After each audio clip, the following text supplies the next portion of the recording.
The Arizona Cardinals, let's preview this game. It is a Friday preview week, and we got a lot to get to with this Cardinals team going into Lumen Field, going into Seattle, an afternoon game that will likely get lost between two teams that are fighting for their playoff lives. The Cardinals have a chance to unofficially stake their spot and reserve their spot in the playoffs this season. Because after this game, you've got the Drake May rookie quarterback up and down roller coaster of the Patriots that I'm just counting as a win now, and Bryce Young and the Carolina Panthers, who are still a laughingstock of the NFL. So you get this game, you're at 7-4, and then you get the Drake May game, you're 8-4, and then you get the Seattle Seahawks game, you're 9-4. And I'm sorry, if the Cardinals are 9-4, I'm just going to say that they're making the playoffs. And because I believe they're going to beat Drake May and they're going to beat Bryce Young, this is the game that if they win will give them an official playoff spot and reserve their stake. And they know that. This Cardinals team is not stupid. Jonathan Gannon knows that. Now, he's not preaching that Drake May and Bryce Young are going to be easy wins, but he understands that it's going to be easier than the gauntlet that they went through to start the season, which was just a bunch of Brock Purdy's, Matthew Stafford, Justin Herbert, Tua Tagovailoa, competent quarterback play, with competent quarterback play, just competent quarterbacks or elite level quarterbacks each and every week to start the season. He understands that if they can beat Justin Herbert and Brock Purdy and Tua Tagovailoa, they can beat Drake May and Bryce Young, and they feel good about that. Jonathan Gannon, this is his second bye week clearly. Not breaking any news there. He's 1-0. Last year, if I'm not mistaken, it was against the Philadelphia Eagles. Came out of that bye week. It was the Atlanta Falcons. Came out of that bye week with Kyler Murray's first game and beat the Atlanta Falcons. Can he do it again? This is a more telling game for Jonathan Gannon and the coaching staff. You have on one side a Seattle Seahawks team that is riding the high that under the Geno Smith era has finally beaten the San Francisco 49ers. And what does that always say? Well, if you're not really into the betting market, the team that has a highly emotional win or loss, the big money will oftentimes come in on the opposing team that they play next week because that team tends to come out flat. And then you have a Jonathan Gannon-led team who doesn't get high up on their horse, who doesn't count wins before they've already got them, has done nothing but work and turn around this organization with extra time to prepare. If you ask me, although it's on the road, this should be a layup. This Cardinals team is rested. The Seahawks are coming off a highly emotional win in which it's the first win in the Geno Smith era against the San Francisco 49ers. That means they could be prone to coming out very flat in this game. The Cardinals have to take advantage of that. Because if they win this game, that puts them at 7 wins on the season. With Drake May and Bryce Young coming up, you are staring at a potential 9-4 start to this NFL season. And if you ask me, I do think 9 wins gets you into the playoffs this year. I'm not buying into this or subscribing to this 10 wins narrative for the 7th seed this year. I think it's still 9. You have a chance to potentially clinch an official playoff spot if you feel as good as I do in the next 2 weeks post the Seattle Seahawks game against a couple of young quarterbacks with Jonathan Gannon, who I think can make their life hell. So now it's all about how much do you trust this team? I know people that don't trust this team still. I know people that are still skeptical of Jonathan Gannon or still skeptical of Kyler Murray saying, they got a couple of easy, good wins. We're not so sure. I trust them. And every week, I've put my money where my mouth is. I pick a side. And I've picked against this team, and I've picked this team. But now at this point, they've given me no choice but to pick them in this spot.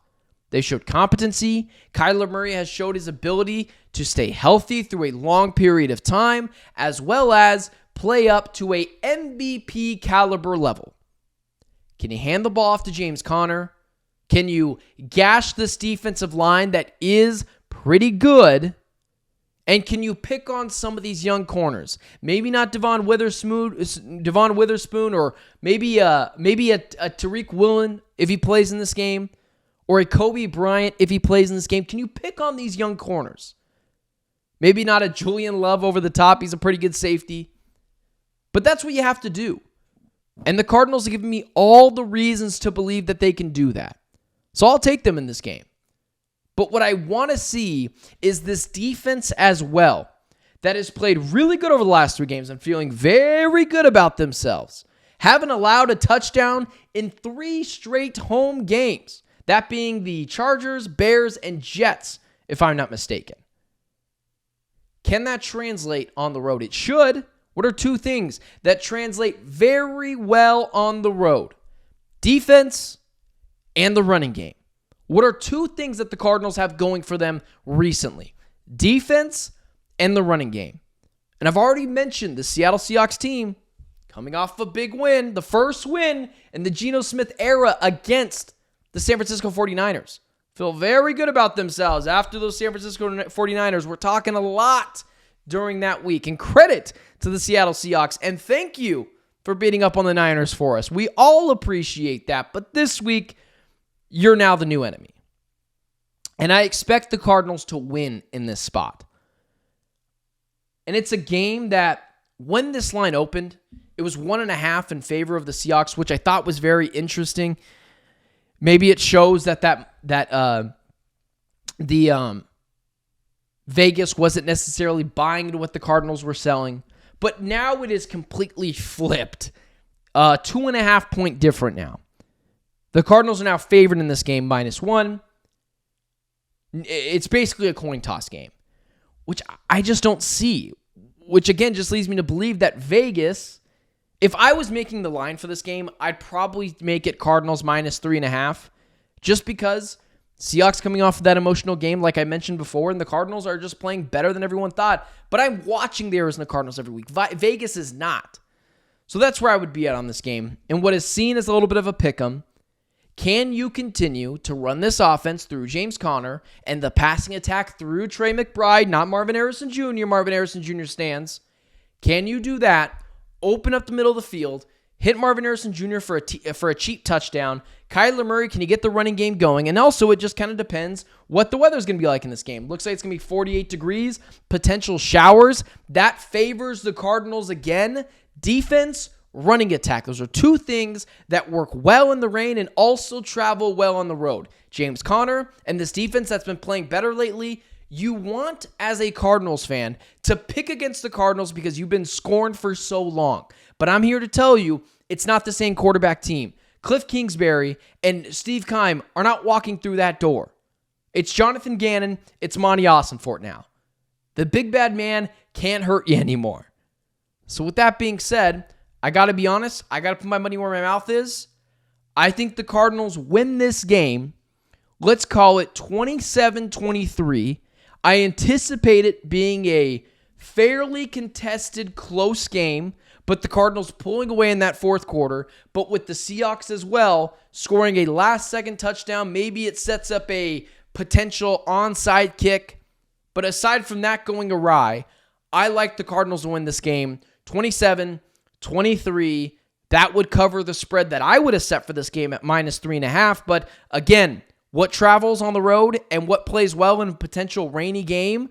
Defense and a running attack. And that sets up a date with, I guess I should have mentioned this before, but the Cardinals, I don't know why I just said immediately it's Drake May and Bryce Young over the next 2 weeks, because that's not true.